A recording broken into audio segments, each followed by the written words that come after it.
लखनऊ। राजधानी लखनऊ कमिश्नर अमरेंद्र कुमार सेंगर के दिशा निर्देश पर काम कर रही दुबग्गा पुलिस को मिली बड़ी सफलता। दुबग्गा थाना क्षेत्र में सर्राफा व्यापारी रूपनारायण सोनी की हत्या एवं उसके पश्चात सर्राफा व्यापारी की दुकान पवन ज्वेलर्स में आभूषण चोरी का किया इंस्पेक्टर दुबग्गा अभिनव कुमार वर्मा ने खुलासा। डीसीपी पश्चिम के आदेश पर दुबग्गा इंस्पेक्टर अभिनव कुमार वर्मा ने दुबग्गा थाना क्षेत्र में रूपनारायण सोनी की हत्या एवं चोरी के आरोपियों को किया गिरफ्तार। एसीपी काकोरी शकील अहमद के नेतृत्व में इंस्पेक्टर दुबग्गा अभिनव वर्मा ने चोरी एवं हत्या की घटना को अंजाम देने वाले 3 अपराधियों सहित चोरी एवं हत्या में प्रयुक्त सामग्री बरामद। फुटेज मिली जिसमें कुछ चोर संदिग्ध जो थे वो चोरी करते हुए दिखाई दे रहे थे। इस चोरी की खास बात ये थी कि इस चोरी में कोई ताला नहीं तोड़ा गया था, बल्कि दुकान की ही जो चाबी थी ताले की उसके द्वारा खोला गया था और चोरी की गई थी।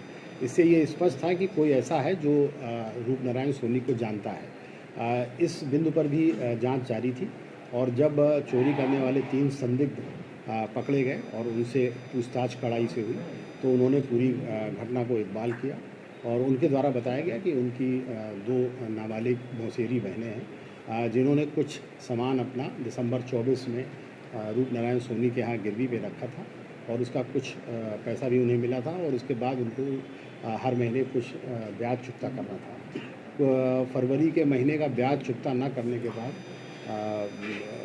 रूपनारायण सोनी द्वारा जो है इनको परेशान किया जाने लगा, इन लड़कियों को, और घर में आके 2-3 बार उसने काफ़ी हंगामा भी किया और इसी बीच उसका फ़ोन से भी वो लगातार इन लड़कियों को परेशान करता था और उसने जो लड़कियां थीं, जो नाबालिग लड़कियां थीं, उनसे एक इंडिसेंट प्रपोज़ल भी रखा। ये बात जो है वो इन लड़कियों ने ज़्यादा परेशान होकर अपने मौसेरे भाइयों को बताई।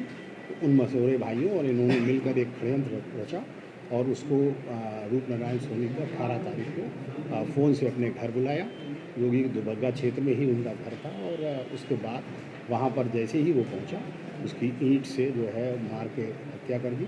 हत्या करने के बाद उसको जो है ये एक एम्बुलेंस में लेके घैला पुल में गए और घैला पुल से उसको नीचे फेंक दिया और उसके जेब में जो चाबी थी, चूँकि वो दुकान बंद करके सीधे आया था, उस चाबी से ले गए और चाबी से उन्होंने उसकी दुकान खोली और उसमें चोरी की और चोरी करने के बाद फिर ये लोग भाग गए। इसमें जो अभियुक्त आए, इसमें गोलू और विनय 2 सगे भाई हैं और उनका मामा का लड़का है हंसराज और 2 नाबालिग अपचारी हैं जो भी इनकी मौसेरी बहन हैं। इनको सबको गिरफ्तार करके और बाल अपचारी जो हैं उनको विशेष न्यायालय में जो पेश किया जाता है वो पेश किया जाएगा और इनको गिरफ्तार करके जेल भेजा जा रहा है 3 लोगों को। और जो बरामदगी हुई है इसमें करीब 5 किलो 207 ग्राम चांदी है और 143 ग्राम सोना है और जो आला कत्ल जिससे इन्होंने मारा था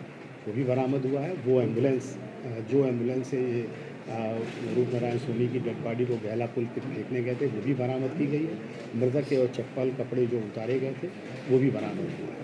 मर्डर का सर मेन मोटिव क्या था? क्या सिर्फ परेशान करना था कि मोलेस्टेशन भी था? मैंने बताया कि वो परेशान भी कर रहा था और पैसा अपना मांग रहा था कि हमारा पैसा दो, वापस करो, और महीने का जो ब्याज होता है वो भी दो। इसके अलावा उसने बातचीत में उनसे कुछ इंडिसेंट प्रपोजल भी रखे और जिससे परेशान होकर इन महिलाओं ने, इन बच्चियों ने अपने भाई से ये बात बताई। उसके बाद सर ये एम्बुलेंस किसकी थी और कौन चलाते थे? इसमें जो विनय और गोलू जो भाई हैं, इन्होंने एक पुरानी एम्बुलेंस खरीद रखी थी, इसी को वो दिन रात चलाते थे और ये जो प्राइवेट अस्पताल हैं उनमें इनका अपना टाइप था तो मरीजों को ले जाते हैं।